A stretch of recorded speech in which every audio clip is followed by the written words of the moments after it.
1,200 nautical miles. That's how far it is from Fiji to New Zealand.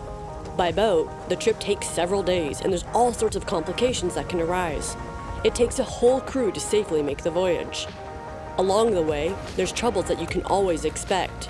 Seasickness, maintaining the boat, taking care of yourself, and of course, the unpredictable nature of the sea. I know from past experience that the first 48 hours at sea are the hardest, and I'm wondering, how will we all handle it? Will this crossing be hard? For this trip, I'll be traveling with Anna, Mike, and Captain Darren. I've done a passage with Mike before, so I know he can handle big waves, but this will be my first time sailing with Anna and Darren, and I have no idea if they will be able to stand their watches. What are the feels? Oh, it's excited. Yeah? Yeah. Any nervousness? No. Probably should be, I don't know. What about you, Captain? How you feeling? Oh, very good, very good. Everything's organized. Do you trust us? We'll see. Fair enough. You've chosen to not take in a sea leg. It's your first time, eh? Yes. Yes. How are you feeling about that? Really on edge if it's the stupidest thing to do, or either that, or I'll be like, yeah! Why are I don't get seasick anymore. Yeah. Because when you feel seasick, you really just want it to end. The start of any voyage is the hardest on the body. The adjustment from dry land to the ebbing and flowing of the sea takes a toll.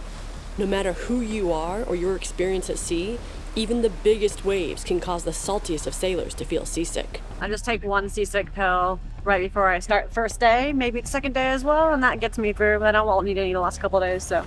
And so it begins. Just a little bit of sleepiness that's caused by the big waves. You just feel it coming on. We're gonna sit down and look at the horizon. Yeah, good girl. Poor Anna. I bet you won't get worse. It's just gonna get better. We're struggling a little bit to process the food, aren't we, Mike? So I think I mentioned a rule that you never want to be too full and you never want to be too hungry. So if we didn't eat, we would probably feel more sick in the end. Now the goal is to keep the food down. The sea doesn't wait for you to be ready for it. No matter how you feel, it is still up to everyone to contribute what they can. Watches need to be manned and the ship needs to be maintained.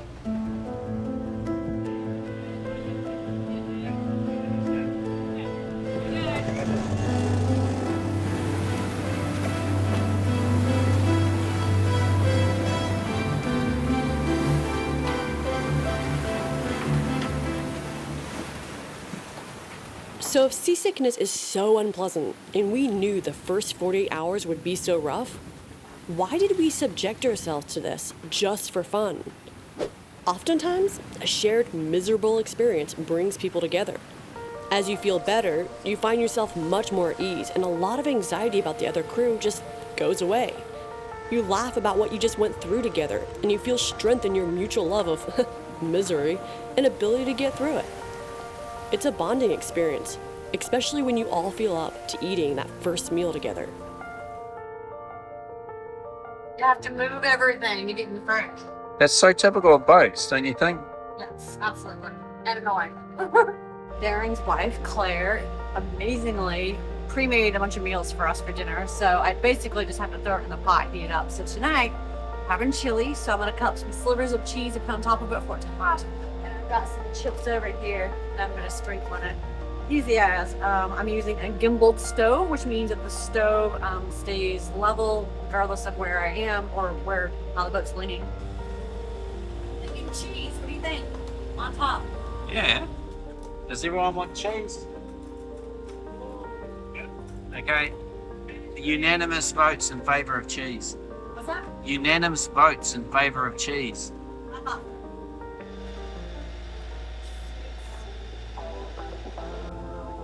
Yes, absolutely.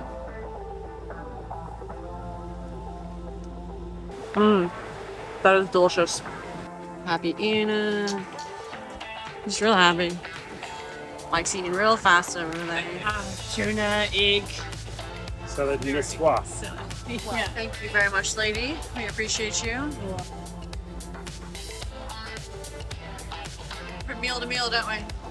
Yes, and this meal is something special. Something special the ocean prepared for us. But the good times eating together are only a small part of the experience. Those of us crazy enough to take part in this inane ritual do it for the thrill. The sea isn't forgiving. If you're not careful, it is easy to find yourself caught off guard and in trouble. That's why we take turns on watch. So for the next 3 hours, I'm in charge of the boat, which means that I have to make sure that we don't have too much or too little sail out, and I have to keep us pointing as much toward our rum line. Our rum line is basically the fastest way down to Auckland. So I think 187 degrees is our rum line, but we can only go 230 degrees because that's the closest to our line we can get based on the wind direction. A bunch of things you learn when you become a more experienced sailor, which means we're going slightly more west than we should be going, but As is to be expected, things don't always go smoothly. If they did, we wouldn't need to be on watch. Captain's dealing with a banging halyard that's possibly going to chafe if we don't deal with it soon. So fared away a couple degrees so that we're not aiming right into the seas, and he's up there dealing with it, and just one of the many things you got to do at sea. Big waves, doesn't matter, still got to deal with it. I'm gonna sleep real good once my watch is done. 30 more minutes. Modern boats come with a lot of tools to help navigate and keep everyone safe. If you're a techie, it is an absolute thrill to see all of the unique gear that's aboard the ship. You turned the engine on, right? No, no. Not yet? Hang on. We're going to hang on for a bit longer. Alright. He's looking at it though. But what does all this gear do? And do you actually need it all? So on this boat, and also most boats that I have sailed on for ocean crossings, the boat has autopilot. So we set the boat to a specific heading. So I think I was at 200 degrees. And then the autopilot keeps it headed in that direction. It's really good. A lot of times, like especially with this boat, the autopilot is connected to the actual rudder. So if for example, if these wheels were to go out, whatever, it would still continue to work. Friday morning, southeast to east, southeast, winds rising at 13, 18. Oh yeah, I think I saw this already on Predict Wind. So we'll maybe get a bit more sailing in on Thursday, and then I think motor, and then Well, lots of wind when we come in. lots of wind, yeah. Alright, what's the water capacity of your boat? About 500 litres. Okay, how many tanks you got? 2. 2 tanks, one on each side? Yeah. Where do they sit? One is under your feet and one is in the bow. Okay, interesting. It's not like port and starboard. No. Okay, interesting. And you have a water maker as well? Yeah. How many liters per hour does it produce? That's 60. Are you happy with it? Yeah, it's done beautifully well. Oh yeah, awesome. And what's your fuel capacity? 2 tanks of 240 each. Wow, that's a lot. Awesome. And you have spare fuel in the back, right? We carry 100 litres here. How come? Why do you carry spare? Just for the distance, just in case we need it. Fair enough, that's all. Safety. Is there anything else that's special about this boat? Yeah. She's just a lovely boat. Thank you, by the way. Thank you for this passage. This has been awesome. Oh, look, it's been very good. That's it. Hell It's been yeah. a lot of fun. You guys have been very cool, very amazing. So, it's my second watch, my first night watch.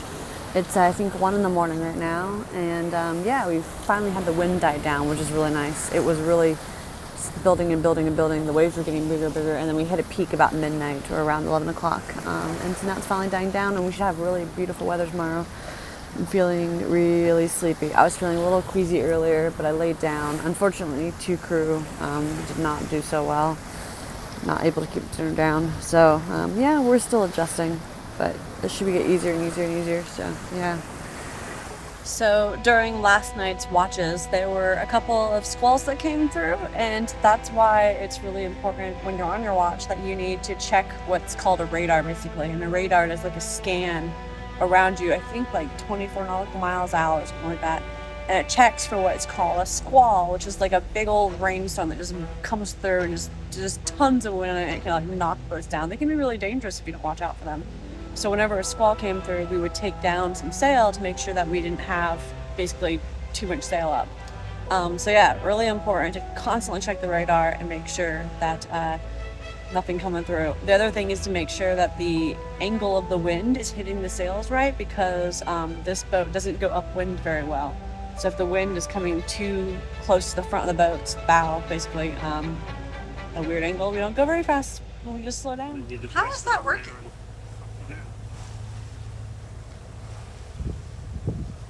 How did that thing work? Oh. The fuel shut off until the whole nozzle pushes upwards and then it lets. What? Yeah, That's I know. brilliant. It is. Why have we never done that before? Yes, unfortunately we have to motor a wee bit to make sure that we are not stuck in some bad weather. One of the realities of being at sea.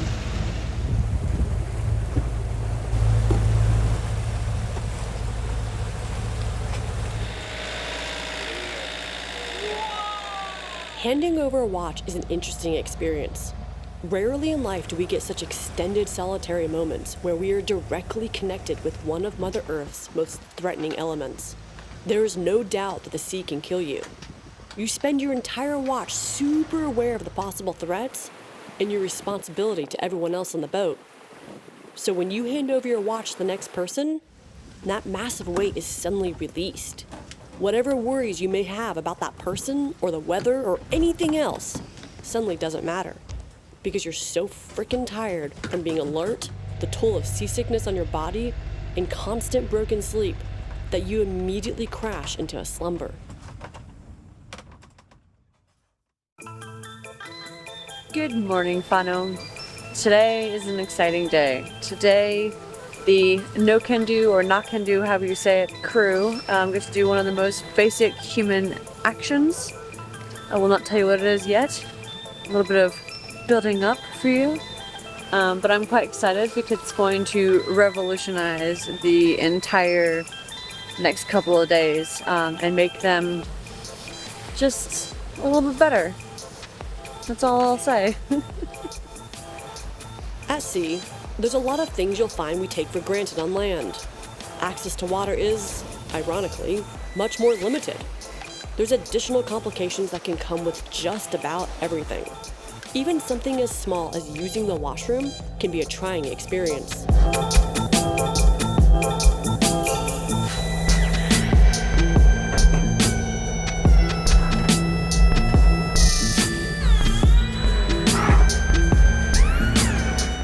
It is not easy to keep.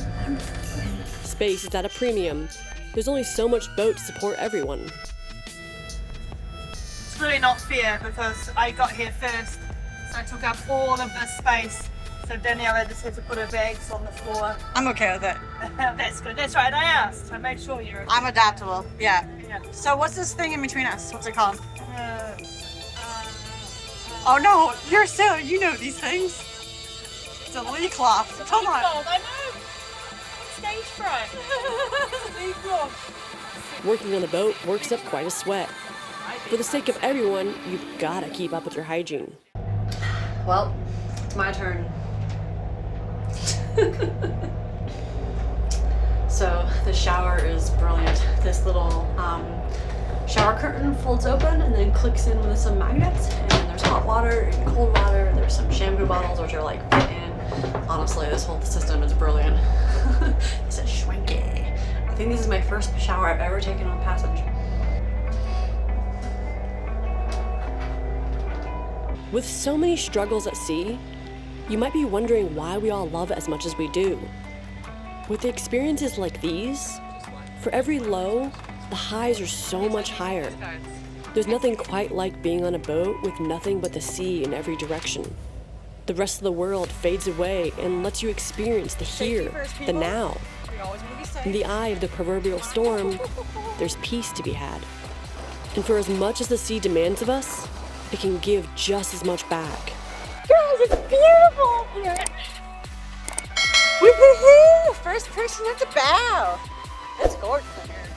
There's something about the bow. Being away from everyone, being a little exposed. I am lashed in, so safety first, but whew. It's not as cold as I thought it would be. It's beautiful up here. It feels so raw.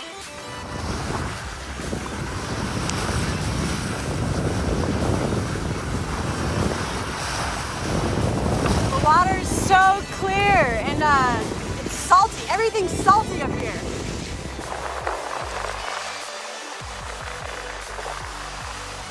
Mike, it's your turn.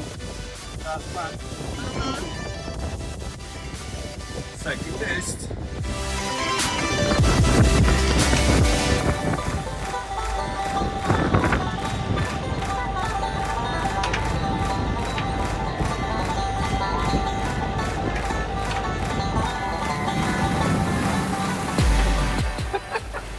the Queen in her yacht, enjoying the sunset, doing a thing, telling a peon to be quiet with her eyeballsies. know what I'm doing. Her look at the sun. Now you know what the first 40 hours at sea are like, but you won't be having much fun if you don't know how to prepare for the unexpected dangers of approaching land. Land ho! Land ho! Preparing for customs, and how to take full advantage of the flourishing sea life in New Zealand waters. Make sure you subscribe to see how this journey ends.